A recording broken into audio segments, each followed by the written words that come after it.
Good morning, it's 7:02 and you're watching the Wake Up America show with Austin Petersen. Happy Monday. Glad to have you here. Thanks so much for tuning in and watching the show. Glad to have you. We're rocking and rolling on a Monday.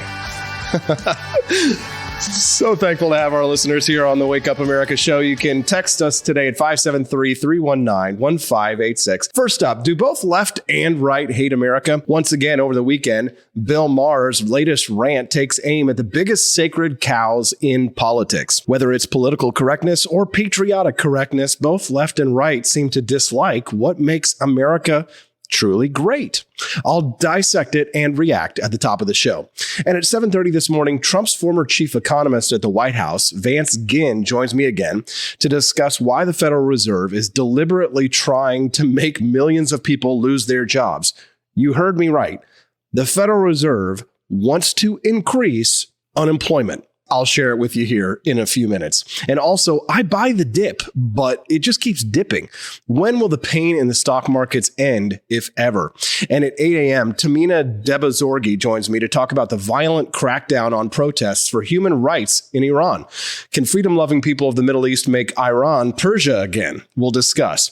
And at 8:30 a.m., my brother Justin Petersen joins me to discuss that gender-confused Canadian shop teacher with the huge tracts of land that's sparking a backlash from parents. Thanks so much for joining us. We are multi-streaming the Wake Up America show on Facebook, Twitter, Twitch, YouTube, and of course at the wakeupamericashow.com. If you're up and at 'em this morning and there's something that you think that we should be talking about for sure, I don't want to miss it. You can send me a text at 573-319-1586. Adam Armstrong, I like your energy this morning over on the Facebook live stream. He said, good morning. Sharks don't care what day of the week it is.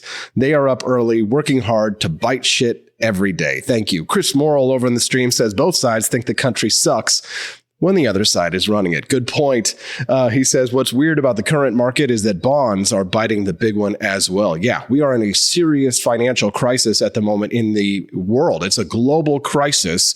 And I'm glad that I have an expert this morning. 7:30, we're going to talk to Vance Ginn a little bit about the economic situation and any advice that he might have. Maybe he's got a stock pick for us too. You know, you work in the White House, you would think, hey, you know, maybe we can make a little insider trading work for us instead of just Nancy Pelosi and her cronies. What do you think about that one? So we'll talk to Vance Ginn this morning at 7:30.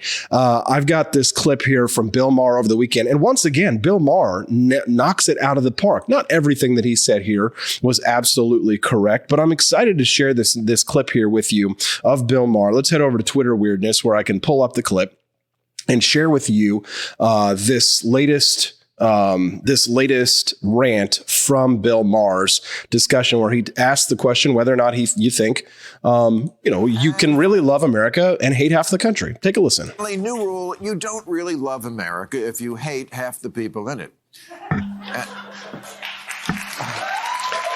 I might quibble with that one, but I'll let that go for argument's sake because I've got things to pick apart in this. A lot of the things that everybody always loved about it. There's an oft-repeated moment in political debates where the moderator says to the two candidates, say something nice about your opponent. Oh, God. And it's one nice thing, something that you admire about your opponent. So annoying. Something nice about Representative Deal. Tell us something that you admire about your opponent. Could you say something nice about your opponent? Pause for just a moment. The funny thing about that guy that you just saw, I'll tell you this story later, but I actually did an interview with that Bill Ritter guy in 2020, and it got me in trouble with my dad years ago. Remind me later on the live stream, and I'll share that story with you. But aren't you always annoyed whenever you see those questions? And the responses to that are always so lame. Let's continue. It's so awkward because the candidates just spent an hour describing how America would be an out-of-control dumpster fire if the other guy won the election. Well, that's obviously true in the case of Democrats, right? Answer it. I respect his children. I commend him for what he's doing around cats. He was an Eagle Scout. I think that's terrific. Okay. They're very well dressed. Funny. Very good golf game. His two little boys. They are so cute. Okay, I say the next time we have debates, the moderator needs to frame that question a little differently as, Say something about America that you like, because honestly, I don't know why the people who are fighting for this country so hard even want it anymore. I mean, it's a good point. For years and years, we've heard about political correctness. If you dwell on the right, and if you're a Republican or a conservative or a libertarian, that's our typical listener, although we do have some lefties who listen to the show from time to time, right? It's easy to point out where the left hates America and our institutions. I think that's probably why Donald Trump's Make America Great Again slogan was so popular, because a lot of people think that we've lost a lot of the values that truly make America great. And I agree with that. Political correctness has gotten out of hand. However, one of the problems, of course, is that we tend to have a blind spot on the right for the things that the right does that, I guess, or counter to American institutions. I'm going to let Bill Maher explain what he thinks they are, and I'll explain where I agree and where I don't agree as we continue along down this path. Let's take a listen. Republicans, I'll start with you. I really want to know, what do you like about America? It's not democracy. No. You stand with the president who tried to pull off a coup. No. And a dozen Republican nominees for Senate and governor in this year's midterms say they absolutely will not commit to accepting the results. Okay, but that's not necessarily been an entirely right-wing phenomenon in terms of accepting the election results. And I mean, hasn't that been going on for quite some time? Whenever races are close here in the United States, I mean, wasn't Stacey Abrams' whole deal that she didn't lose the governor's race in Georgia? I'm not just trying to play whataboutism here. Yeah, the Republicans are guilty of this, but the sad thing is, of course, that it plays really well to their base. But in terms of, whether or not Republicans love democracy, I think the answer to that is clearly not. But again, what I don't understand is why the left refuses to have a conversation about democracy versus republic. The concept of and I think I know the reason why, because Democrats want to get rid of the Electoral College. They don't believe that we should have a representative republic. A lot of Democrats really truly think that we should have a direct democracy. Now, do I think that you should be able to go and vote for your representatives? Sure. Do I think that, even ballot initiatives like we're going to have here in Missouri, wrong-headed as they typically tend to be, should be allowed? Sure. But do I think you should have to vote on absolutely every issue that comes up? No. And these were grade school to middle school level conversations that I was having back in the 1980s when I was in school. I don't know if kids are not having these discussions anymore in college, but or in high school or in middle school, but it just seems as if we're not talking about that. And the left refuses to acknowledge the whole representative republic part of this one. Let's continue on this one. Elections only count when we win them? Yes. That's what America is to you now? Yes. That's more disrespect for the flag than any football player ever could. Yeah, football man didn't stand for the flag. I never got triggered by the whole, not standing for the Pledge of Allegiance thing. Utah Senator Mike Lee says outright, we're not a democracy. Amen. Not the way you want to run things. Yeah, no, exactly. But I mean, Bill thinks he's got such a gotcha moment here on this one. Oh, we're not a democracy, because he's refusing to engage Mike Lee on the point. He's evading the point and trying to act as if, Mike Lee wants to institute some kind of a fascist authoritarian, state, when in reality, the opposite of that is true. So Bill's being disingenuous here, but let's continue. This year, at least 27 states have introduced or enacted laws that restrict voting. Okay. If you say you love America, don't you also have to love the idea of everyone getting to vote? No, you don't have to. Everybody of a certain age, can vote. And, we can have a conversation about felons voting and all that kind of stuff, this kind of stuff later.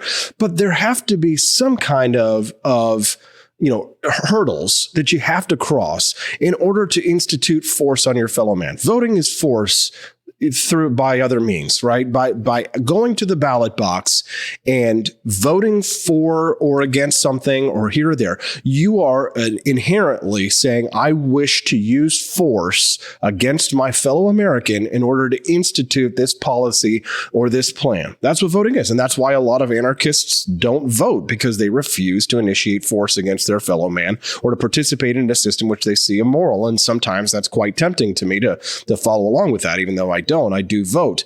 But yeah, I do think that in order to vote, you ought to have to be able to do things like show an ID, show who you are, declare who you are before you use force against your fellow citizens. I know most people don't see it that way, and certainly Bill Maher here does not see it that way, but that's the truth, whether they like it or not. Let's continue. Don't you have to love the peaceful transfer of power? Yes, I do love that. I do love the peaceful transfer of power, and that is something that I think, separates, a lot of Republicans these days from your standard conservatives or libertarians who are still on board with the peaceful transfer of power. And I know a lot of Trump supporters who don't support what happened on January 6th. I know a lot of Donald Trump supporters who said, yeah, all those people who broke glass and were destroying property in the U.S. Capitol were criminals and they should be prosecuted as such.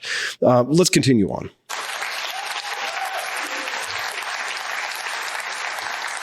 Republicans remind me of the trophy hunters who say they love wildlife. Yeah, then why do you shoot it? I mean, I could see your point on that one. Yeah, sure. I don't go out there and hunt big, beautiful animals and kill them because I think I like them to survive. Like, I have deer hunted in my life, but we don't shoot the ornamental deer in my backyard, right? If I wanted to do something like that, I would go out and do it on a farm where where we have a preserve and things like that. But, that's one of those things where you're just never going to convince the left on the fact that, in many of these hunting preserves in Africa, for example, where exotic animals are hunted, they use the massive amounts of money that are brought in to actually help stimulate the population and to help to preserve many of these animals. Many of these animals were dying. A lot of these animals, like these elephants, have to be killed, or else they're going to kill a lot of the younger males that they're trying to grow up in order to increase the population. But you're never going to convince limp-wristed liberals or females on this issue like this, because they cute animal is, shooting animals is bad because they're very cute, and the cuter the animal, the worse it is. But you're just never going to convince the left or ladies on this one. Sorry, ladies.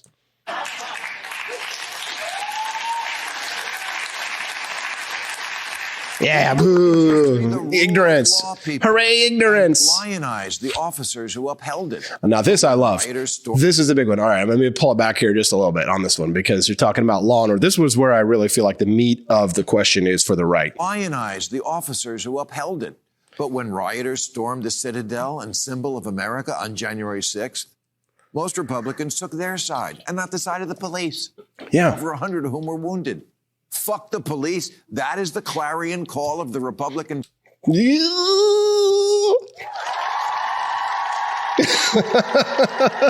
mean, not all of them. I mean, I'm sure some of them are good. I mean, stop whining, please. Come on. I mean, this is whining about the police, Yeah, I mean, I feel like a lot of the anger that the right is having at police are justified after what they did during the COVID-19 pandemic. I feel like that's where a lot of it came down from. A lot of the rage and the hostility that was directed at Capitol officers was built up from what was going on in the 2 years before that. And you can't, let's say it's out of context, Bill, right? But yeah, sure. A lot of these people were just mad because Donald Trump wasn't going to be named God, King, Emperor for life. Let's continue. Party now. When did the GOP become NWA? I don't know, but I mean, like, that's supposed to be a bad thing. Again, that's supposed to be a bad thing. I mean, what's wrong with NWA? Let's continue. I mean, NWA. I mean, everybody loves NWA. And then there's the FBI. Steve Bannon says that the Gestapo. Yes. Marjorie Taylor Greene says they should be defunded. Oh, my God. Congressman Paul Gosar says we must destroy the FBI. Oh, my God. Yes. Oh, I love it so much. I mean, what's wrong with that? Again, what Bill Maher is criticizing here for Republicans and their positions in the past, I got to say, I mean, I think that this is a huge step forward. As a libertarian Republican, defunding the FBI, destroy the FBI. The FBI is the Gestapo. I mean, I got to say, come on, let's give us some got to give Steve Bannon, give it credit where it's due. Marjorie Taylor Greene. I mean, this is definitely a step forward. Chris Morrill on the live stream says the current distaste for law enforcement on the right is 99% related to them being mean to Trump. Okay, Chris, fine. But can't I just let me enjoy things for once? One listener texted in this morning, says, let's say we're taking a vote at work regarding work policies. People who do not work there are walking down the street and casting votes. Is that okay? Good point. Good point. It now seems like the suburban Karens are too emotionally invested in politics, increasing our nanny state, says another listener. And another listener said, AP just had an orgasm on camera. Oh. I'm adding all kinds of new elements to the show every single day. New music, new sounds, all kinds of fun stuff. Text the show, 573-319-1586. That's right, 573-319-1586. You don't want to miss a single minute of the Wake Up America Show with wakeupAmericaShow.com. Good morning. Happy Monday. It's 7:23 and it's time to rise in freedom. Welcome to the Wake Up America Show with Austin Petersen. Happy to have you here. You can text the program this morning at 573-319-1586. That's 573-319-1586. Real quick before we get back to our content, just want to say big shout out and well wishes to our friends down in Florida.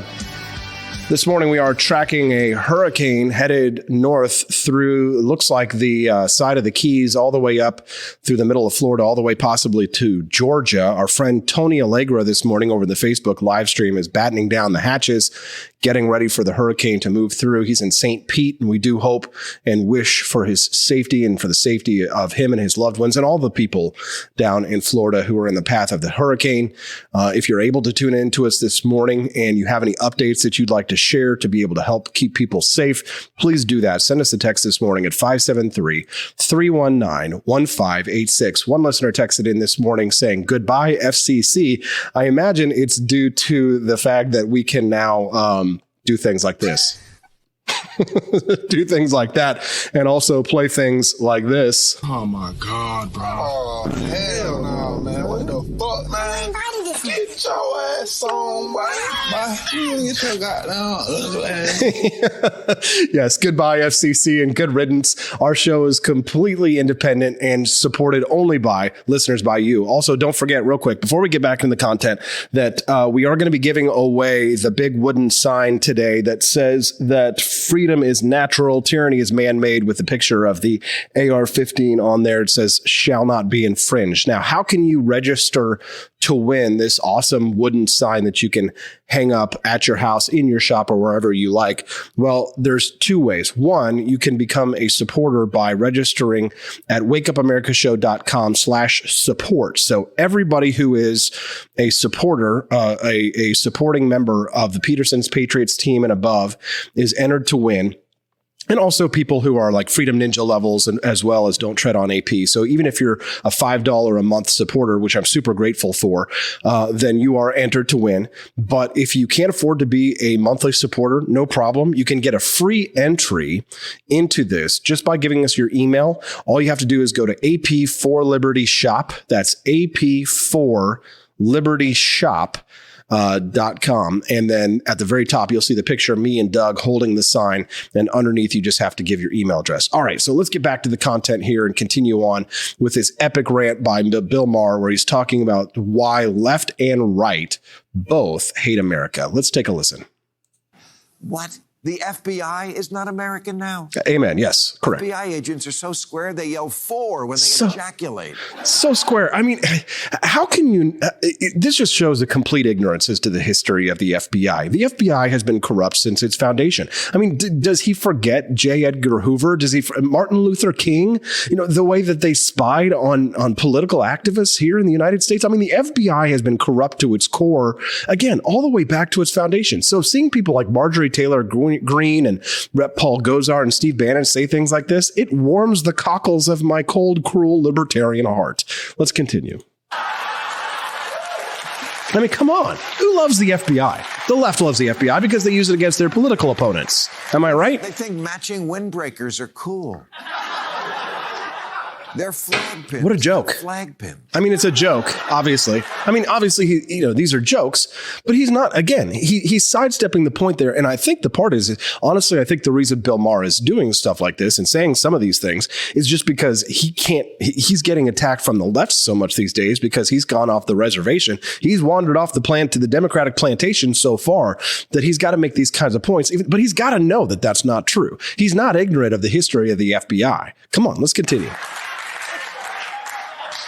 And the military used to be in the same category, the bedrock of the super patriot crowd. Okay. But Trump began his first campaign by doing something that up till then was unthinkable. Yes. He mocked and derided a war hero, a Republican war hero, who'd been shot down, imprisoned, and tortured. And it was not a bridge too far for Republicans. I disliked McCain before it was cool. I just want to say, 2008, I voted Libertarian. I voted for Bob Barr. Of course, I was working for Bob Barr at the time. But John McCain was like the quintessential, centrist that is actually an authoritarian statist. I mean, he's basically Liz Cheney, but he served our country and went to war and actually, sacrificed for our country. So, the fact that the Republican Party now under Trump has come around to John McCain being a terrible senator, it doesn't bother me one bit. Now, I know the Chris Morrells over in the live stream, the endless cynics are going to say, well, the only reason they don't like John McCain is because he said mean things about Trump. Fine. I don't care. I don't care the reason why people do right things. At the end of the day, I just want people to get it right. At the end of the day, I can't question. You know what? It's like when someone is a Christian and they're like, the reason I'm a libertarian is because I'm a Christian and I believe in Jesus Christ as my Lord and Savior, who says I shouldn't use force against other people or use the government, to go and send goons to go take your tax dollars. You know what? Fine. That's not how I got to my conception of liberty, but I don't care. As long as you agree with me, I don't need you to show your work. Continue. They shrugged and walked across it, as they did when Trump called the Joint Chiefs losers. Awesome. And our soldiers who died in World War I, losers. Ted Cruz calls today's troops pansies. And Republican Senate nominee Blake Masters says our generals are left-wing corporate bozos. That's probably true. Again, I love this. This is such good stuff. I wish I could stick around with it. We're going to talk about the state of the economy with Vance Ginn. Vance Ginn was Donald Trump's chief economist in the White House. We're going to talk to him about the stock market crashing. We're going to talk to him about why the Federal Reserve wants to get you out of a job and increase unemployment when we get back. It's going to be a good one. You don't want to miss a single moment of the Wake Up America Show at wakeupAmericaShow.com.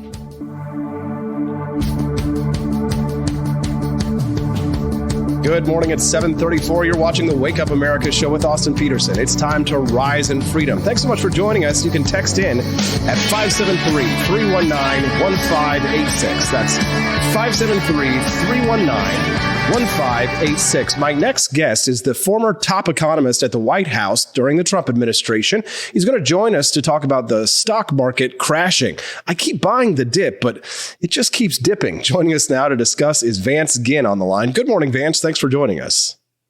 Hey, good morning, Austin. It's a pleasure to be with you. Glad to have you here, Vance. So during the COVID-19 crisis, the pandemic, the stock market took a big crash, and I saw that as a big opportunity like a lot of other people did. I plowed all my money into the stock market and I waited for it to rise. It didn't take very long, but in this situation, I keep buying the dip, but it keeps on dipping. What's going on right now? Well, typically that's a good way to execute your trades. If you want to buy low and try to sell off whenever the stock market is high, but it's not always that easy to know when to execute. And so that's why a lot of people can't beat the market. A lot of the personal financial planners and everything else with all the available information, you see a lot of things change. Usually what you want to do is you want to base it on the earnings potential for those firms or in that sector or whatever you're going to invest in. But oftentimes what happens is that government comes in and it distorts a lot of that market activity. And that's really what we've seen in the last couple of years. You dip back in 2020, I mean, a lot of that was with the shutdowns and all the uncertainty that was going on. And then the Fed plowed in about $5 trillion more that their balance sheet increased by, just a massive amount of money that went in. Congress increased the national debt by over $7 trillion since March 2020, just a massive amount of money that's being put in the economy. And the supply didn't catch up. So we have inflation, and that distorts the overall economy as well. And now the Federal Reserve is starting to pull back the reins and raise interest rates by reducing the amount of money that's going into circulation. And then that means less money to go into the stock market. And so it's the classic boom and bust cycle. Now the Dow is down below 30,000 again. I don't know how much you're up since you were back in 2020, but you're probably up some. But still, it may not be a lot because of that drawdown that's been out there now. And we're almost back down to a bear market territory, which is about a 20% decline from the highs that we saw here recently. So we're in an interesting situation right now, Austin, because I think the Fed's going to keep raising interest rates like they need to. And bring down their balance sheet, which means less liquidity in the marketplace. Yeah, I made the mistake of diversifying my assets into cryptocurrencies, so I'm not actually doing that well either, and buying a lot of these tech companies. If you're just tuning into the show this morning, you can text in at 573-319-1586. We're speaking to Vance Ginn. His writings have appeared in the Wall Street Journal and many other prestigious publications. He was the top economist under Donald Trump in the White House, talking to us now about the state of the economy. I read an article this morning on The Hill that says that the Federal Reserve actually is warning the country that unemployment is going to increase and that they are deliberately trying to increase unemployment. How the hell does a bank have that kind of a power, and how do they have that kind of a power, and what does this mean for our future? Well, I think it goes back into what you were saying a minute ago about the stock market. I mean, the stock market's anticipating there's going to be some losses, some profitability losses moving forward. And a lot of that's driven by the Fed really pulling back the reins. And what I think they did what's called quantitative easing for a couple of years, where they put more money in the economy, buying a lot of assets that are out there. I mean, they bought mortgage-backed securities and a lot of other things. And now they're starting to sell some of those off. And now we call that quantitative tightening. So during a period of quantitative tightening, you're slowing down, you're pulling money out of the economy. So demand is drying up, and you're going to see, more people losing their jobs. That's already starting to happen some too. We're starting to see small businesses are laying people off, which are the lifeblood of the economy. The number one employer, a lot of those small businesses. And so what they're seeing is that they're having to pay higher interest rates for the cost of capital to keep rolling along. And it's too high now. It's too expensive.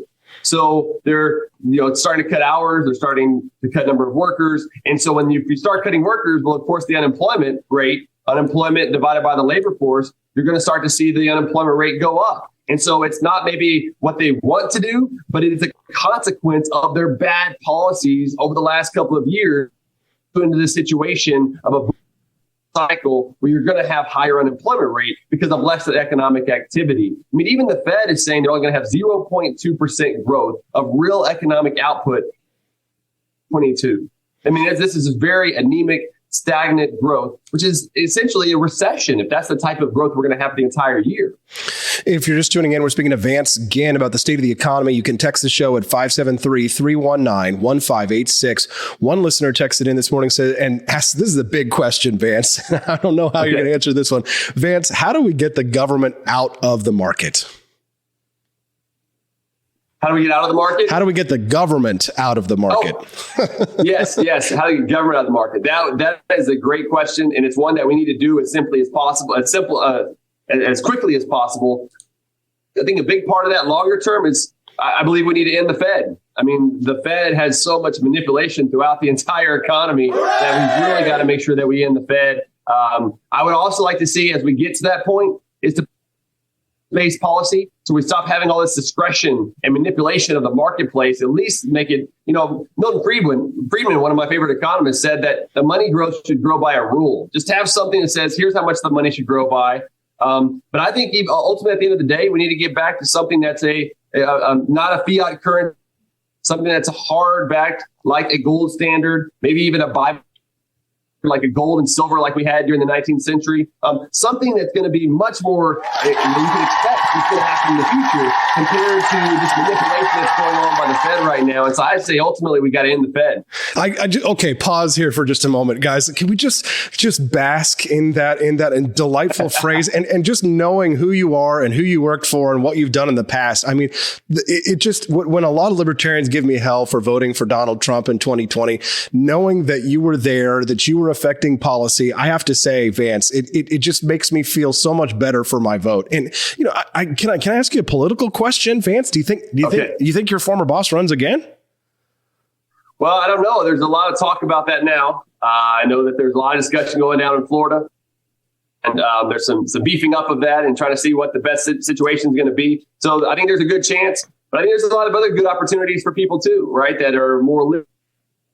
For Senator Rand Paul, I've always enjoyed him and the great ideas that he has that are out there. I know Governor DeSantis is another one who's looking to run. So there's a lot of good opportunities that are out there, even, and so we'll see what happens. But we still got a little ways away. You're just hitting. We've got to get, Austin, I mean, regardless, we've got to get away from this big government cycle that we're in. I mean, I think oftentimes it becomes Republicans and Democrats, right, that are both getting into this mindset of big government. And I hope when hopefully the cavalry comes, as Larry Kudlow likes to talk about it in November, is that this cavalry really brings in limited government. Kevin McCarthy brought up, this commitment from the Republican side in the House last week, which I think has some good overviews, like a 30,000-foot level. But what are the details? Let's actually see what these details are going to be. Well, if you like what you're hearing this morning, give us a like on the live stream and share it with a friend. You can send us in a text at 573-319-1586. Vance, if the worst should happen, let's say this fall that the Democrats manage to hold on to the House and the Senate, does that mean that we're going to in for some more economic pain, would you say? Yeah, I mean, my guess is the Republicans will take the House, probably not the Senate, but we'll see. But I think what you'll want to, I do think there'll be more pain before there's going to be relief again, whether it's going to be the Democrats or Republicans, honestly, at least initially, because the Fed is going to have to pull out money out of the circulation, unless they could come up with some good supply side sort of growth as well by reducing taxes on individuals and on businesses as well, along with cutting spending. I mean, look, spending is also manipulation of the economy. It distorts economic activity. Spending should only fund limited constitutional roles for government. And I think instead of having a $6+ trillion budget, we should be closer to $1 trillion. I mean, pay for some national defense, pay for a court system and a justice system to uphold private property rights, maybe a couple public goods, and then that's it. The rest of it should be done to the states and the people. And if we get back to that level, just think about the economic juggernaut that we would be as a nation. I just love it. You're just hitting on firing on all cylinders this morning, Vance. We love to hear it. You can text us in again, 573-319-1586. All right. So you're giving me a little bit of optimism here. If the Republicans manage to hold on to the House or manage to take the House and, manage to at least, keep the Senate a little bit split, is it possible that Joe Biden could pull a Bill Clinton? I mean, Biden is, I think people say he's a little bit more moderate because after Bill Clinton got shellacked in the midterms in the 1990s, he turned around and said that the era of big government is over. Is it possible that if the Republicans just give the Democrats an absolute shellacking this fall, is Biden man enough to be able to stand up to the progressive base of the party and say, no, we're not going to enact this big government agenda. We need to turn around. We need to tighten our belts. Or do you think that he just continues to pander to his progressive base? Well, you're right. Bill Clinton was different. I mean, whenever he came in, you had the contract with America, with Newt Gingrich and everything. And he was the big era government is over. They also had welfare reform. Spending was kept in check, which is why we ran a couple of budget surpluses there. I mean, in 4 years in the last part of the 90s, that was a huge part of that. And we had longer term economic growth. However, I really don't think that Biden is like Clinton, unfortunately. I think maybe internally he might be, but his staff and his administration are all built on highly progressive individuals that are all about division, that are all about making sure that the other side doesn't get any wins, quote unquote, wins along the way. And so instead, what I think we'll see is that we'll have a split Congress, which oftentimes can be good. They don't do as much. But I think what it'll mean is that Biden will come through and do a lot of executive orders. They're already putting out their tentacles with student loan for quote unquote forgiveness, this redistribution scheme that's going on, and other types of things to see how far that they can go. And so I think in the new year, this new Congress and everything, there'll be a lot more executive orders on energy, on the environment, going after fossil fuels. ESG was just the beginning of what we're going to see, which is one reason why I think federalism, which I think is so important in the United States, right? It was a big part of our success, is that we allow for states to have a little bit more authority in cutting taxes, cutting spending, to really be able to withstand all the nonsense that's coming out of Washington, D.C. Man, this is great stuff. Vance, Ginn, boy, I got so much great feedback from the last time you were on the show. I'm sure we're going to hear from our listeners as well. They really loved your appearance. You're telling them exactly the way that it ought to be, and we certainly appreciate you for that. Vance, you're a great man and a great American. We appreciate your time. You have a wonderful day. Hey, thanks, Austin. You too. Thanks so much. Let's talk to you again next week. What do you think? You like Vance, Ginn? Yeah. Boy, he was great. Boy, the Wake Up America show is really pushing the boundaries for what you can do when you have a dream and when you fight for what you believe in. You're willing to take a risk, work for yourself. You know, I'm not unemployed. I'm fun employed. It's people like you that are making the dream come true. We've got lots more great show to go. Tahmineh Dehbozorgi, she's from Iran. She's going to catch us up on the violent crackdown on protests. What's happening over there in the Middle East? Can they make Iran Persia again? And at 8:35, we'll talk to my brother, Justin Petersen, about that one Canadian shop teacher with huge tracts of land and how she's driving parents insane. All that and more on the Wake Up America show at wakeupAmericaShow.com.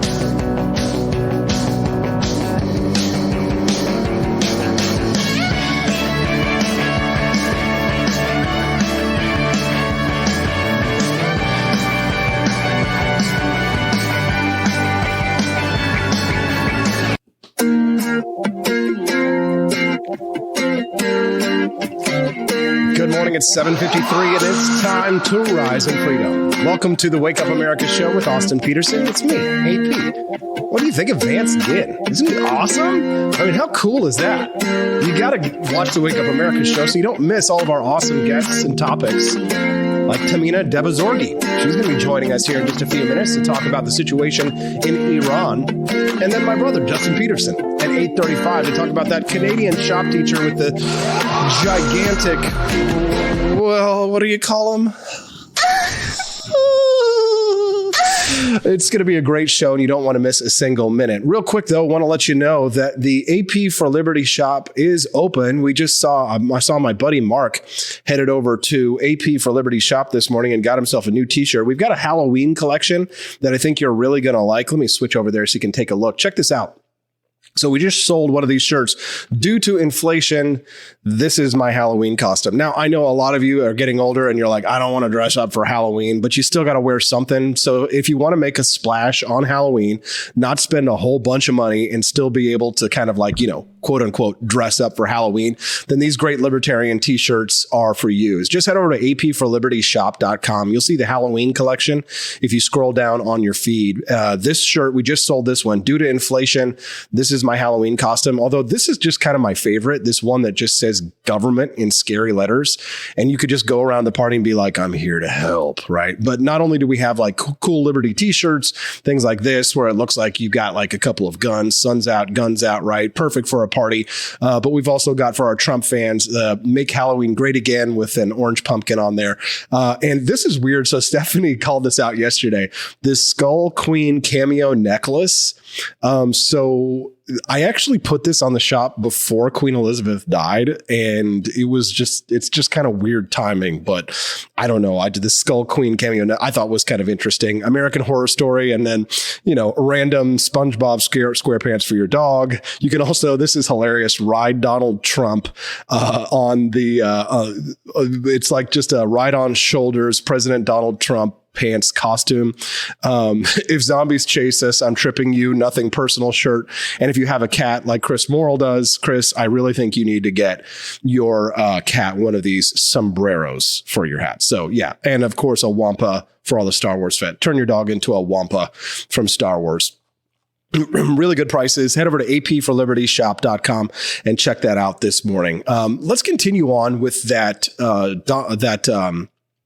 Bill Maher topic over the weekend, where he was dissecting what left and right hate about America. He's just finishing up what he thinks the problem is with Republicans, and he's getting ready to go into the problem with Democrats. That's the patriotic view of our military brass.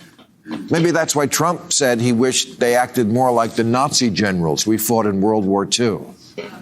Yeah, we won that one, by the way. Yeah, no, duh. So I ask again, if you don't like democracy, voting, the FBI, the military, and cops. Pause. Okay. Can we pick and choose? Can it be a la carte? Does it have to be either or? Can we have, a slice of pie without the ice cream, perhaps? All right, let's continue. About America, do you like? What about America do I like? Oh, I know. The Constitution. Yes. That's right. The grand old, what's that? Congressman Lauren Boebert says what? She says, I'm tired of this separation of church and state junk that's not in the Constitution. Yeah, but it is in the Constitution. What conservatives, of course, will say, well, it doesn't explicitly say that it's separated in the Constitution. It doesn't say separation of church and state. Right. That was a letter that Thomas Jefferson wrote to the Danbury Baptists. And I'm not going to go into an intense theological discussion at this point right now. But the fact is that we have a historical tradition of a separation of church and state in the United States. That started to change in the 1950s because people were terrified of communists, and communists are stupid atheists, and the communist regime, the stupid communist regime of the Soviet Russia, were atheist, and so people started using that as a way to attack communism. And in the meantime, there's nothing wrong, I think, with being secular or being an atheist or being agnostic. But I think Lauren Boebert and other people say things like this because it plays well to the base, not because it's true, but because it's not true. But I think it's because it plays well to a conservative Christian base. Let's continue. It's another one of those pillars of this country that if you don't believe in it, it makes me wonder why you're fighting so hard for this place at all. And that... Yeah, for power, Bill. Duh. Because it's about power.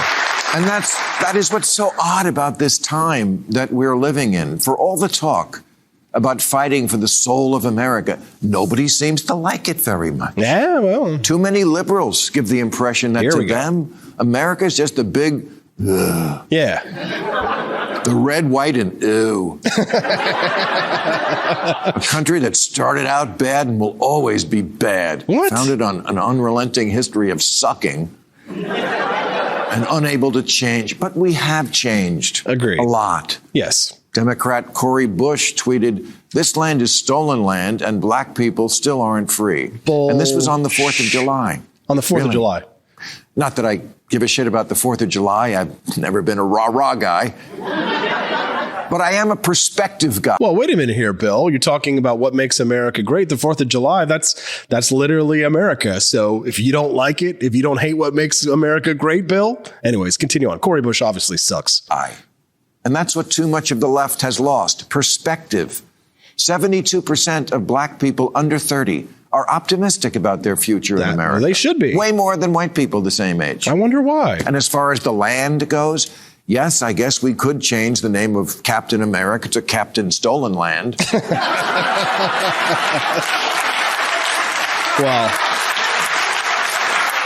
I never saw Captain America. Honestly, to all the people who start every public event now with one of those land acknowledgements where they say, "I'm standing on land that was stolen from the proud indigenous people of the Chumash tribe." Yeah. I say either give it back or shut the fuck up. Amen. Amen. Let's get some cheers. All right, I got to go to a commercial break, and then when we get back, we're going to speak to Tahmineh Dehbozorgi. We're going to talk to her about the status of freedom in Iran.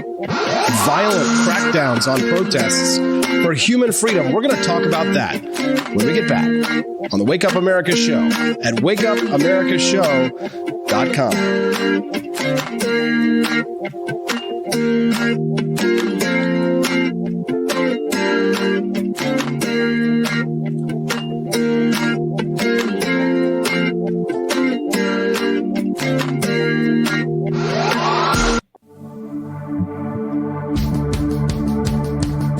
Good morning, it's 8:06 and you're watching the Wake Up America Show with Austin Petersen. Delighted to have you here. Thanks so much for tuning in.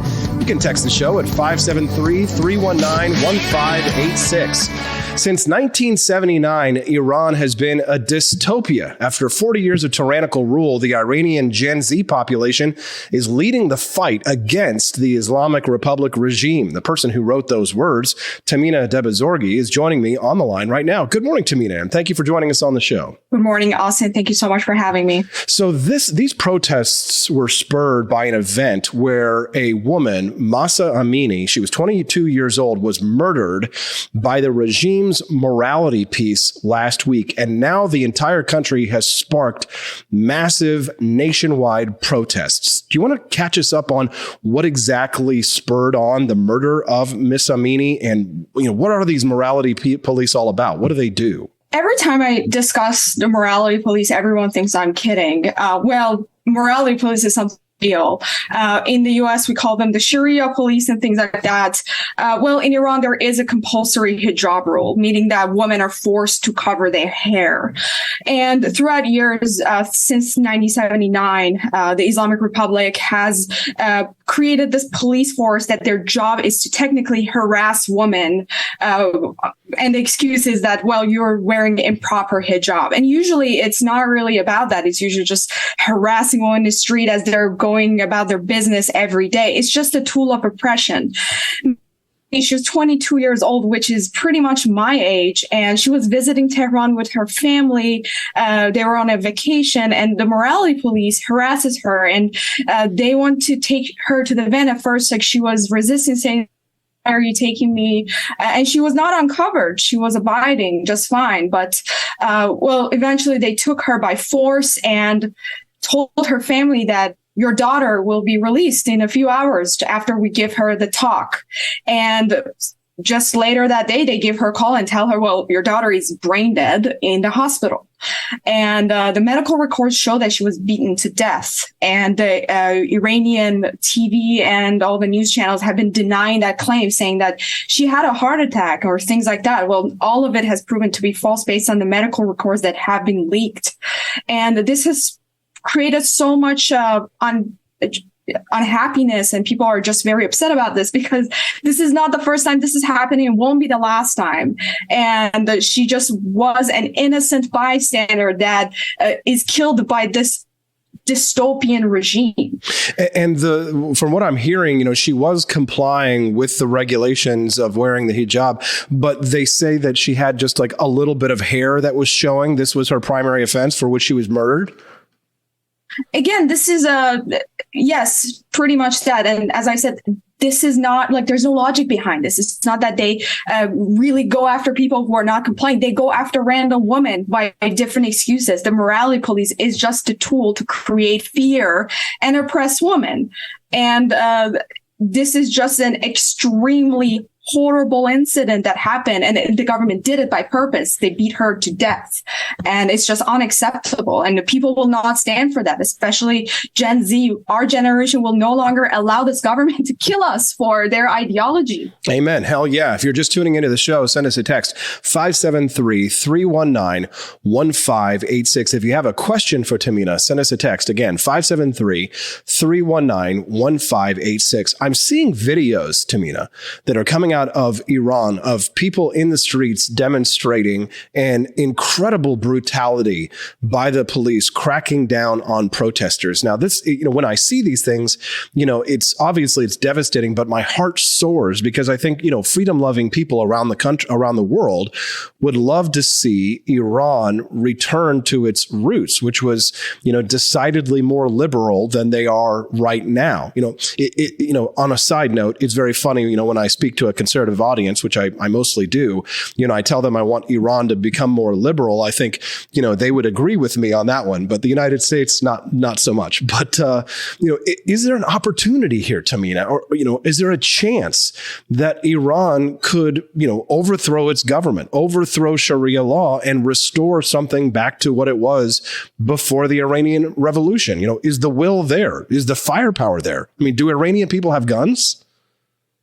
Iranian people, unfortunately, do not have guns, but there's one thing that Iranian people have, which is courage. In the past 40 years, Iranians have been rising up in different times, and since 2009, and there was another uprising in 2020 as well, when the Iranian government shot down an airplane full of passengers, and they called it human error.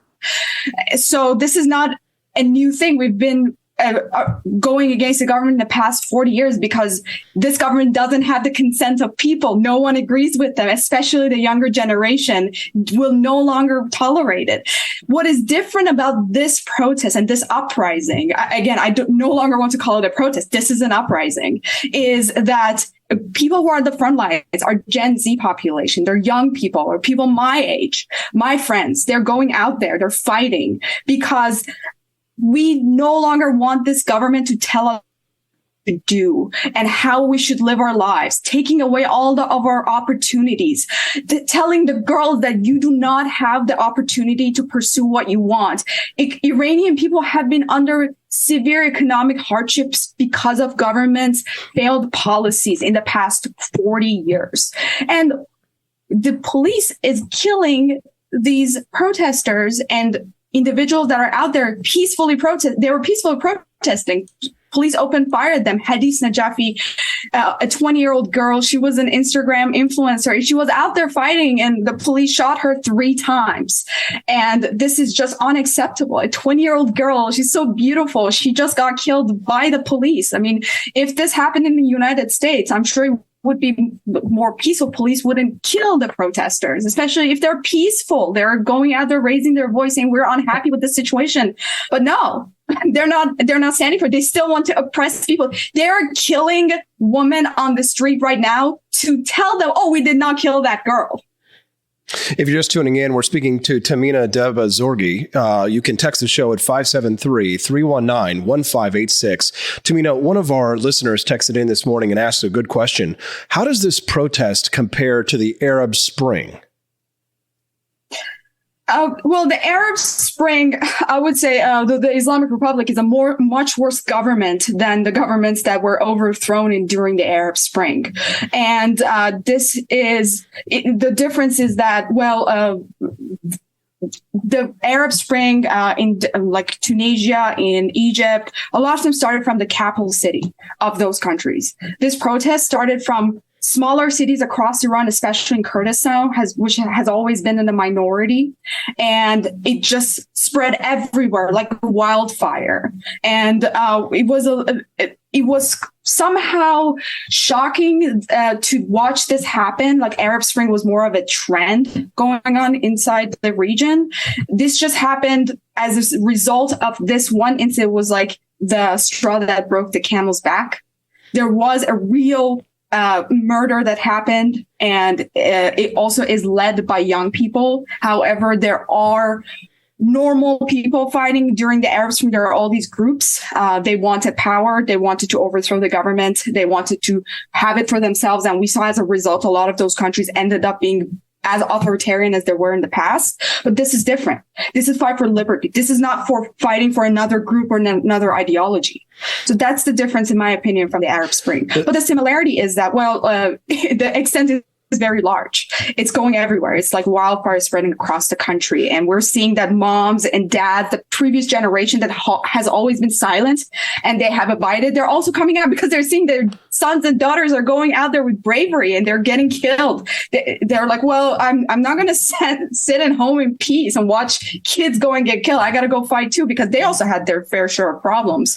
So, this is a very just terrible, but at the same time, watching young people going out there and fighting for what they want, it just gives all of us so much hope that our country will be a better place. Tahmineh, if you're just tuning into the show, you can text us at 573-319-1586. We're speaking to Tahmineh Dehbozorgi about the conflict in Iran. Tahmineh, just earlier I was playing a clip from Bill Maher where he was talking about this woman, a congresswoman named Lauren Boebert, when she was talking about how there's no such thing as a separation of church and state here in the United States.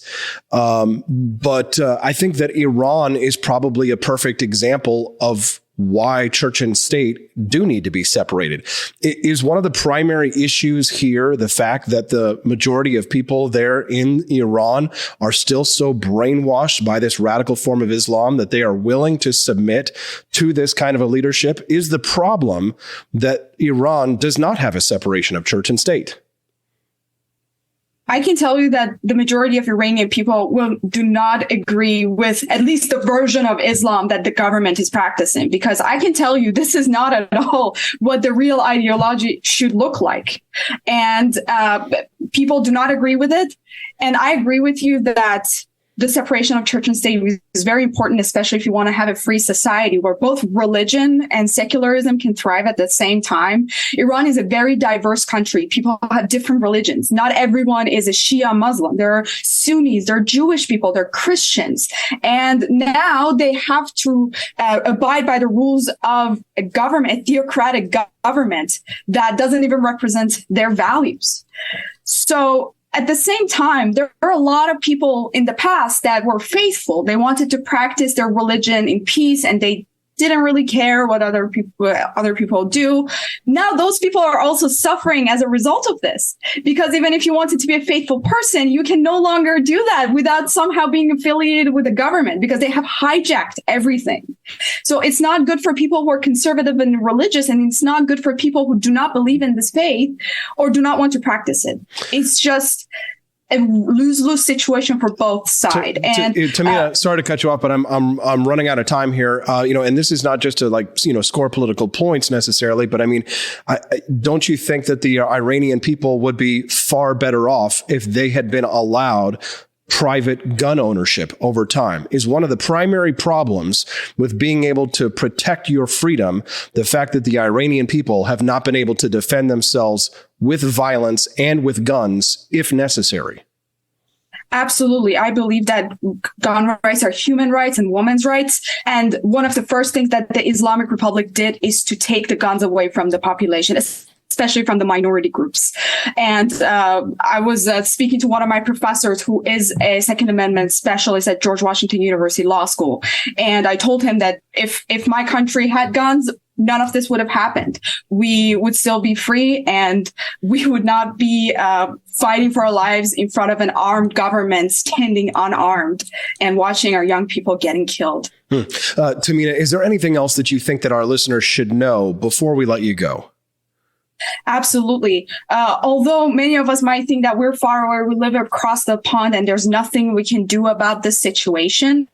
Well, there are a few things that Americans can do. First of all, the United States government must ask its allies to denounce the Islamic Republic as a legitimate government of Iran, because they're not. They don't have the consent of their people.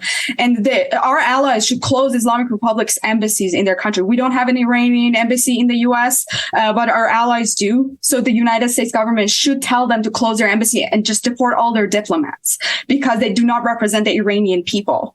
And Biden administration should just walk away from the Iranian nuclear deal. That would be detrimental to the Iranian people if they are accepted into the international community. Call your representative, ask Congress to facilitate those issues by passing resolutions within the Democratic Party and the Republican Party. The members of Congress have the power to stop Biden administration to enter these deals. Although there's a separation of power, the president has the power over this, but we know how that works. When members of Congress are not supporting, president will not go for it. And also, the United Nations should remove the Islamic Republic from the General Council, because they do not have a place there. I cannot disagree with a single thing that you just said. I absolutely support you. I wish for freedom and for peace for the good people of Iran. Tahmineh Dehbozorgi, where can people find more and follow you? You can find my articles on Orange County Register, ocregister.com. I have an authors page there. And also you can follow me on Twitter at Tahmineh, DETAHMINEH. And DMs are open. Feel free to text me anytime. I would love to speak with you. Yep. And if you're looking for the spelling of her name again after the show, just so you know, it is listed underneath. If you're just listening to us, you can see her name is listed on the live stream underneath her picture there. Tahmineh Dehbozorgi, thank you so much for standing up for freedom. And thank you for joining us on the program this morning. Have a wonderful day. Thank you, Austin. You too. Thank you very much. We still got lots of great show to go. What did you think about Tahmineh? Send us a text. 573-319-1586 is the text line. Do you think that this is the chance for Iranians? Man, I'll tell you, it's a lot harder when you don't have guns. That right there solves a lot of your problems. I think a lot of the reasons that our government has not become entirely tyrannical here in the United States, say entirely, is because they fear us. Government should be afraid of their people. And we're seeing what happens right now in a country with strict gun control. You heard her. I could go on and on about it, but I got to go to a commercial break and get ready for my next guest, Justin Petersen, who's going to be joining us here in just a few minutes. It's a great show. It's a great morning to fight for freedom. You rise, you freedom. You're with the Wake Up America Show at wakeupamericashow.com.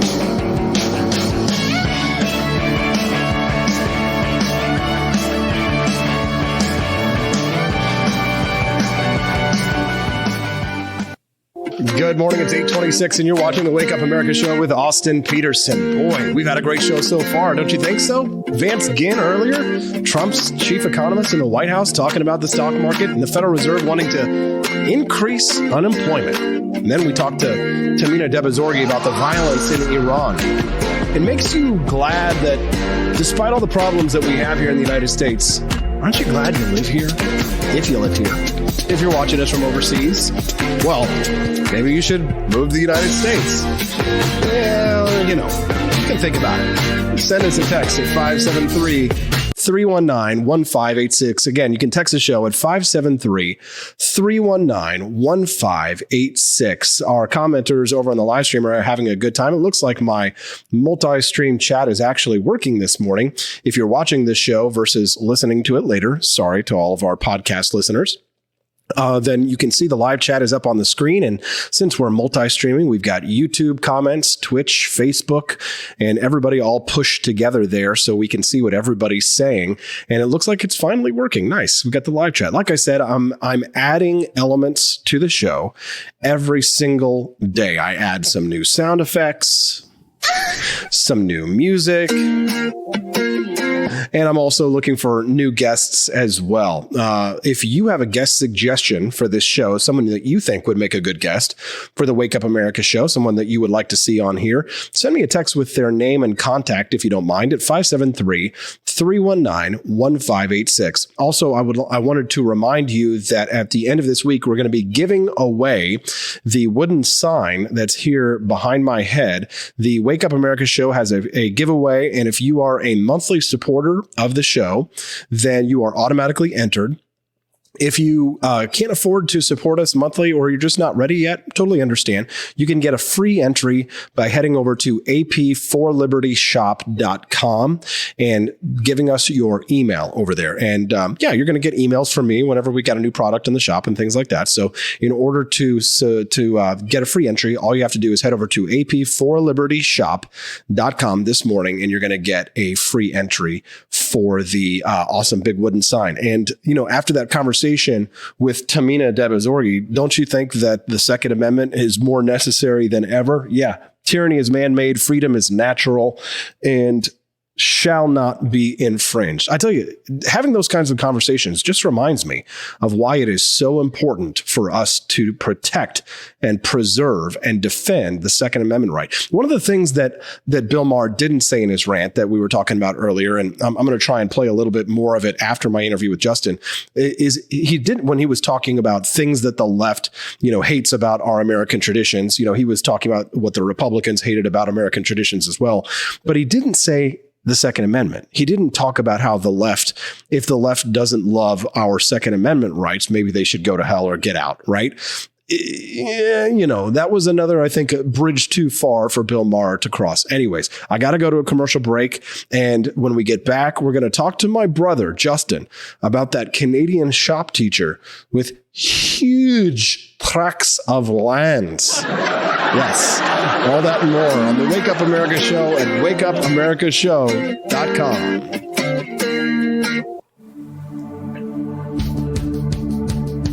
Good morning. It's 8:34 and you're watching the Wake Up America Show with Austin Petersen. It's time to rise and freedom. Still lots more exciting content to go and a great guest, someone who's near and dear to my heart, will be joining us here in just a moment. You can text the show at 573-319-1586. That's 573-319-1586. Love to hear from you this morning on the Wake Up America Show. It's time to rise in freedom. All right. I've got a video that I'm going to play for you. It's time for us to head over for a little Twitter weirdness. What do you think? All right, I'm going to play this video for you. You tell me if you're a parent and you saw this video of a teacher at your school in shop class, a shop teacher, how would you react? Watch this. Okay, this is the shop teacher, as you can see over here, pulling out the circular saw. Oh my God. What in God's green earth is going on? How is she avoiding?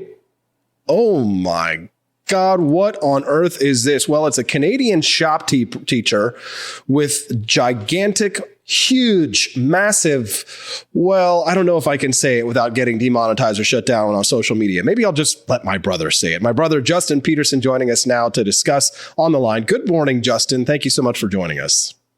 Thanks, Og. Austin Wade Petersen, you have me on this morning to talk about boobies. Giant boobies. Yes. Yeah. Well, you know, Justin, it is a little bit weird, don't you think? I mean, come on. Like, it almost feels like a troll, doesn't it?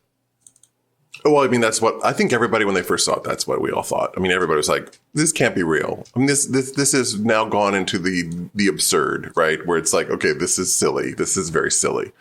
But I think what you were saying, the point is that I think we're all being triggered, all of us, you know, whether you're on the right or the left or wherever you are. It's like, this is a, I mean, it's one thing to be triggered, Justin, but I mean, like, how could you not be triggered? I mean, like, it's not just like you had a boob job here. We're talking about like enormous, massive, like not even porn star. We're talking about the biggest boobs that I've ever seen. And I've seen a few. It's like double H, right? Double H. And I don't even know if that's a thing. Double Z. But like, yeah, it's not just that. It's also the erect nipples, right? It's like the erect nipples through the shirt. Like, it's girl, you got some headlights. What's happening with this? I mean, you know? Yeah, but I mean, like, you know, here's the thing. You know, if you were, I saw a cartoon that illustrated this very well. You know, they'll tell a little, girls that are in middle school and high school, they'll tell them that they can't wear spaghetti straps because it's too revealing. But they will allow a teacher to do something like this. I mean, isn't this a little bit of hypocrisy? Well, I mean, it's touching into the idea of a dress code. I mean, that's regardless of the political issues aside, schools have dress codes for a reason, right? It's so that there's not a distraction on the educational process, so people can focus on what, you know. And I whether your feelings are about dress codes, they exist for a reason, and schools are obviously allowed to have them. Would a female, this is my question, would a female, adult human female be able to do that in class? Would she be able to wear a miniskirt and have erect nipples in class? Because if a adult female would not be able to, why this, there's got to be a conversation about that, right? Yeah, I think so. But I mean, the problem is that sort of the Canadian government is kind of in a pickle here because, I mean, they have laws that prevent you from kind of like almost saying anything about something like this. Right. I mean, this is the problem with ideology. You become trapped in its own system, so that everything you think, everything you see has to now be filtered through the ideological worldview that you're in. And that is the problem, because when things happen in front of us, we go, what? It's sort of like the Emperor's New Clothes. If you remember that story from when we were children, it's like everybody has to go along and look at the king and go, oh, look, the Emperor's clothes are beautiful. And he's walking around naked, and people have to deny what's in front of their face, right? Everyone in the kingdom has to go along and deny what they're seeing in front of them. And it's really the child, the guileless, innocent child who goes, he's naked. And then everybody in the kingdom starts to wake up and go, oh, yeah. They were all played. You see, they all had to play in and lie to each other. It's like the Asch conformity test, which they did in the 60s. They've proven via scientific experimentation, people will go along in a group of people to see something and represent it as real, or they say, oh yeah, I see it. So they showed them like 3 different lines, and everybody in the group was saying, oh, this is longer, this is longer, this line is longer, this line is longer. And they got to the person who was the subject, and he said, yeah, it's longer. So this Asch conformity experiment where people just kind of go along with everything, even the blatant evidence of their own eyes, they will deny it to conform to social pressure, to ideological belief systems. And that's why I'm so fascinated by sociocentrism and how we as a group of people can delude each other because of social pressure. See what's obviously clearly that's a $5 word there, Justin. Sociocentrism. Which one? Sociocentrism. All right. If you're just tuning into it. If you're just tuning into the show this morning, you can text us at 573-319-1586. That's 573-319-1586. One of those listeners texted in, said, made those headlights in shop class. Yeah, very funny. You could, again, I mean, my first cue, Austin, my first cue was like shop class. Like, that's like a really butch enclave, right? For like, that's kind of a butch place where men would go, let's make some stuff. Yeah. So the fact that this person is in the shop class is my first sign that's like, wait a minute. Yeah. You know what I mean? Like, yeah. Now, listen, I would love to talk about this one. Justin, I'm going to go away. The audience is not going to be able to hear you while I play this next clip that I already showed to you, which this is a video of a bunch of liberal women who are sitting down, who are having what we would call a struggle session, you and I, but these are white, woke, progressive women who are paying top dollar to sit down and be told they're racist. Now, Justin, I'm going to play the clip and then I'll bring it back and then we can talk about it. Let me ask you a question.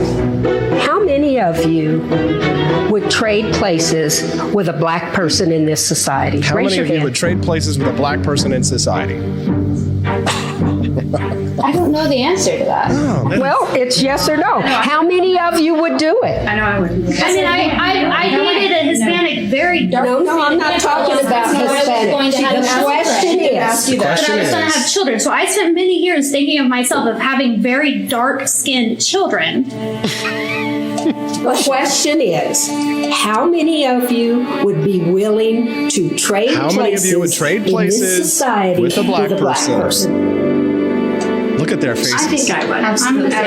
Absolutely. Okay. I'm not saying there's not racism. Liars, liars, liars. I think I would, Justin, these liberal white females, they are going to be the death of our society. I mean, it's a gotcha question at the end of the day, isn't it? I mean, because it's not a question that aims to get at truth. But would you trade places with a black person in American society? Depends on the black person. My answer to that would be probably in our current climate with everything that's going on. I would be like, it would depend on where I live. If you're trying to get a job, multiplicity of factors. It would be a multiplicity of factors. Well, right? you work in academia, so I mean, if you're trying to get a job in academia, sure, or in the media, sure, it depends, right? So, but I mean, I think the question is a Kafka trap. At the end of the day, I think it's a Kafka trap. It's not a question that's intended to get to truth or to learn. It's a question that's meant to prove something. It's a question that's meant to prove that you're a racist, right? It's not a question to get to truth and have a discussion about racial issues or to learn what's really going on outside of, again, ideological views. It's a gotcha. It's a gotcha question that the person asking it is intending on showing. I got you. See, it's very clever. It's a very clever linguistic trick. And my whole thing is, in the climate we live in, we have to be alert to these kind of things and not play these games. We have to stop playing these linguistic games with people and say, I'm not playing that game. I'm not answering that question because, that's a gotcha. And it's a Kafka trap because it wouldn't matter how you react. It wouldn't matter how you answered, you see. You'd still be accused of being a racist. Yeah. So it's kind of like you lose just by playing the game. The only way to win is not to play. Correct. You have to stop playing the game. You have to take the chessboard and throw it up in the air and refuse to play the game. I love that suggestion. You can send us a text if you have a question for Justin, 573-319-1586. One listener texted in and said, these liberal Karens make me want to temporarily suspend the 19th Amendment. LOL, that's a joke. Another listener said they trade places with Michelle Obama. Definitely. But Justin, I mean, when you look at the statistics and the voting, the polling that's being done in voting, liberal women, women in American society in general, liberal or conservative, they tend to favor Democrats. They tend to favor the left over the right. I mean, this is something of a gendered phenomenon that I think has its roots in postmodern feminism, in postmodernism itself. But I mean, it's not white men on these campuses that are going out enforcing a lot of these rules. It's not white men that are going out there screaming in people's faces to go out and do this kind of a thing. There is a bit of a gendered question here on this one. And I mean, I would love to be colorblind and I would love to be gender blind. But the fact is Justin, is that, as a man in American society, it feels as if women have 2 votes and we have 1 when we're allowed to speak at all. So, there is a bit of an authoritarianism that's coming out of this postmodern feminism that I think is encouraging this. And that's where a lot of these problems with, the trans shop teacher in class, that the boys in those class are laughing their heads off and the girls are giving them the scolding, disapproving looks. This is largely a female phenomenon. Well, I often say we're going to yes queen ourselves into the apocalypse. Right? Like, yeah. Like literally we're just going to yes queen ourselves into the gulag. Yeah. But I mean, like, this is what happens, when there's been an overcorrection from a patriarchal society into a matriarchal society. And, you have, where you value feelings over facts. It's not even that, because a matriarchal society would center itself on the family. And what I have seen of what this argument about patriarchy, at least from hyper feminist, people, is they don't want to get rid of the patriarchy. They want to control it. And that's different, because if they wanted a matriarchy, they would go back to family and be family centered and, the environs of the home life, which is the mother. Yeah. Right? Yeah. But I mean, go into more detail. Modern feminism doesn't like motherhood. I mean, you don't see them talking about moms. They don't include mothers in there, and then now they're talking about articles about, women who have gotten into their 30s and they're like, I did it all. But then I realized I couldn't have it all because I got no kids. And, this idea of selling, that I'm like, and I'm not saying women have to sell. Well, it's because, we're told we have trade-offs. You know what I mean? The way that we're raised is that, if you choose this career, then you're going to have to put off this. If you choose that, you're going to have to put off this. But I mean, women have been sold a bill of goods that they can have it all, Justin. And the fact is that, that's not real for anybody. Nobody can have it all. We all have trade-offs. Correct. I totally agree with that. Totally agree with that. If you're just texting into the show, you can send us a text. If you're just listening in, you can text us at 573-319-1586. Go on, Justin. You were going to say something? No, I was just going to say, like, coming back to the shop teacher, it's obviously comical. And, there was that article or that thing you sent me about it probably being a troll. Couple things. One is that, one of the things we learned in the early days of the forums online is don't feed the trolls. Right. And I think that's when people knee-jerk react to things, they go, they're actually feeding the troll. Like, don't feed the trolls. Stop feeding the trolls.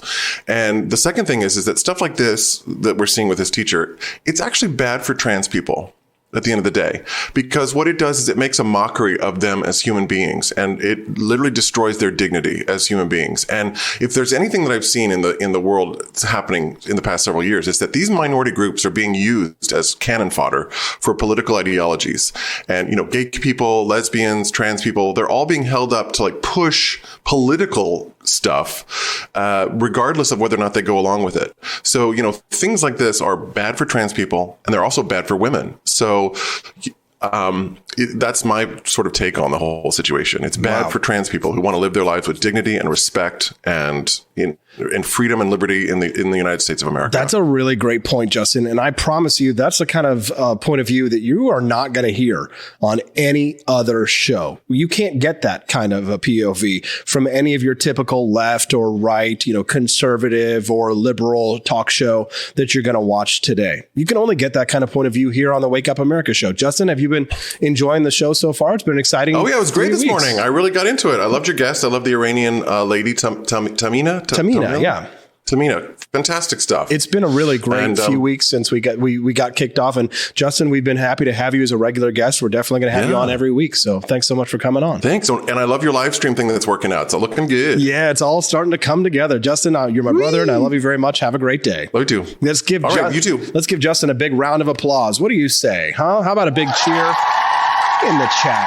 We'd love to have Justin on. We're definitely going to have him on again. If you've got a question for us, send us a text, 573-319-1586. That's 573-319-1586. And if you are commenting over in the live streams, they are appearing now over in the live chat on the page. Isn't that nice? You can actually see each other and what you're saying. And I'm going to continue to upgrade and add all kinds of awesome new bells and whistles to the Wake Up America show. You don't want to miss a single episode. Well, when we get back, finish up, I answer the question about left and right, hating America, love it or leave it. Talk about all that and more as we head into the final segment. Wake Up America show at wakeupAmericaShow.com. Good morning.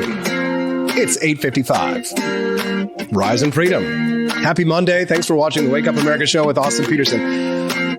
So I got to tell you, I feel so great today. I hope that you feel good too. And if you're in the path of the hurricane that's coming up the coast of Florida, I'm wishing you the absolute best. Hope you stay safe. My thoughts are with you.